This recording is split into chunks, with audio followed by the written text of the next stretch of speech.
without spending much money. All right, so I want to give you a few examples. I had a piece of land in the desert of Arizona. So I was born in New Zealand. So subconsciously, even though we may think we want to attract money, really we're holding it back. And I have proof of this, because in Korea, when you win the lottery, and the same in Japan, and in France, and Germany, and Australia, and all over the Western world, when you win the lottery, you don't win $10,000 or $20, you win $100 million or $200 million. And yet smartphone, well, here's the challenge. Our society has gotten more and more advanced in the last 100 years. And we've got lots of programs like Netflix and Hulu where we can see reruns of program. And we've now got social media where we scroll on our devices. But the problem with that, is that we've trained our minds to just absorb information, absorb. Oh, that's funny. Move on to the next one. I don't understand that. Move on to the next one. And we've stopped thinking. So the challenge with letting our children be on devices all day long, scrolling and watching, is they lose the ability to think. And the beauty of reading books, and why I encourage book reading over device using, is that books force us to think. We read words on a page and we have to come up with an image in our mind as to what the author is talking about. There is a saying that readers are leaders. He who does not read has no advantage over he who cannot read. If you don't read, you may as well be illiterate. Reading is a pathway to success.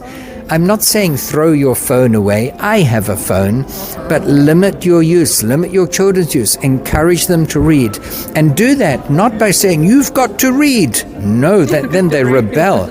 You sit down and start reading a book, and within 10 minutes they'll come up to you and say, Mum, what are you doing? Reading the book. And instead of just saying, I'm reading a book, say, I'm reading this really interesting book. Now, you can't fake it. It's got to be a really interesting book. But if it weren't really interesting, why would you be reading it? And when you say it's really interesting, within 10 minutes, that child will come up to you with their own book. And they will be reading it too. Here's something. Do you like reading a book? I love reading books. Oh, yeah? But I don't think reading can be included in the kind of hobbies, because we need reading for our spirit, just as food is necessary for our bodies. So I think everyone should read books continue. Yes, we should all be reading all the time. Yes, absolutely. I sometimes have 2 or 3 books going at once. And depending what mood I'm in, I'll continue with this one or continue with that one. We should read more. Readers are leaders. Right. And last question. Thank you, sir.